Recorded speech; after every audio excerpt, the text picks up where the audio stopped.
Los polímeros son macromoléculas las cuales están conformadas por monómeros. Los polímeros pueden ser homopolímeros, los cuales están constituidos únicamente por monómeros del mismo tipo, o copolímeros, los cuales tienen dos o más tipos de monómeros. En general, los polímeros sintéticos tienen tres diferentes comportamientos mecánicos: comportamiento frágil propio de los termofijos, comportamiento elástico con deformación plástica propio de los termoplásticos, y comportamiento completamente elástico propio de los elastómeros. Para conseguir que un polímero entre en alguna de estas categorías se logra modificando los siguientes puntos: la temperatura a la que se esté trabajando el polímero. Si la temperatura de trabajo, la cual es la temperatura que se encuentra el plástico a la hora de ser manejado, es mayor a la temperatura de transición vítrea, el cual es el punto donde un material amorfo pasa de un estado duro a un estado gomoso, el polímero tendrá un comportamiento elástico. O el caso contrario, si la temperatura de trabajo es menor a la temperatura de transición vítrea, el polímero tendrá un comportamiento frágil. Su grado de cristalinidad y peso molecular.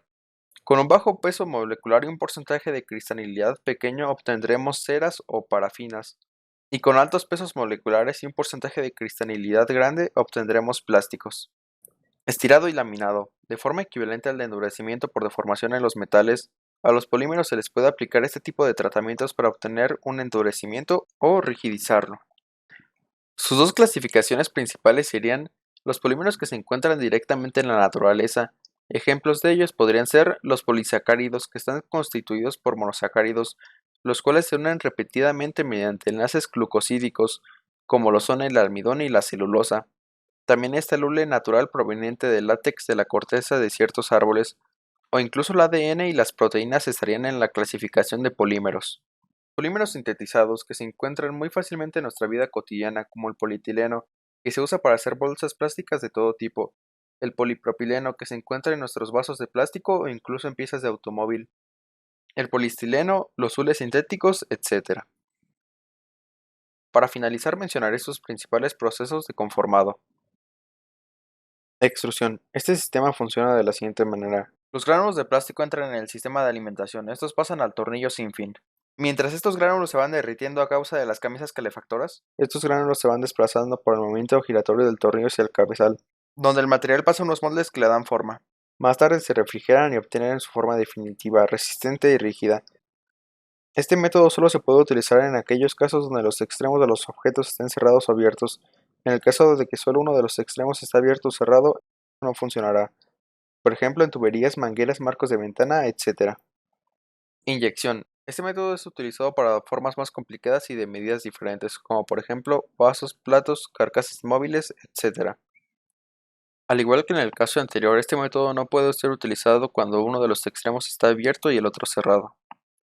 Compresión. Es un proceso de conformado de piezas en el que el material, generalmente un polímero, es introducido en un molde abierto en el cual se le aplica presión para que el material adopte la forma del molde, y calor para que el material retroceda y adopte finalmente la forma deseada.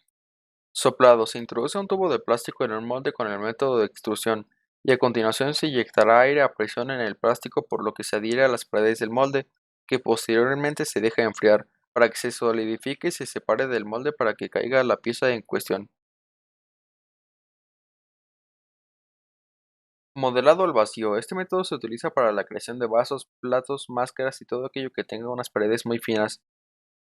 Para este método se utiliza una lámina fina de plástico, la cual es calentada con unas resistencias.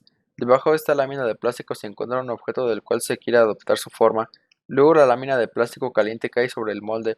Luego se extrae el aire para que el plástico obtenga todos los detalles. Calandrado, o también llamado laminado hilado. Se utiliza para la ejecución de placas PVC, carpetas, manteles, láminas de invernadero, etc.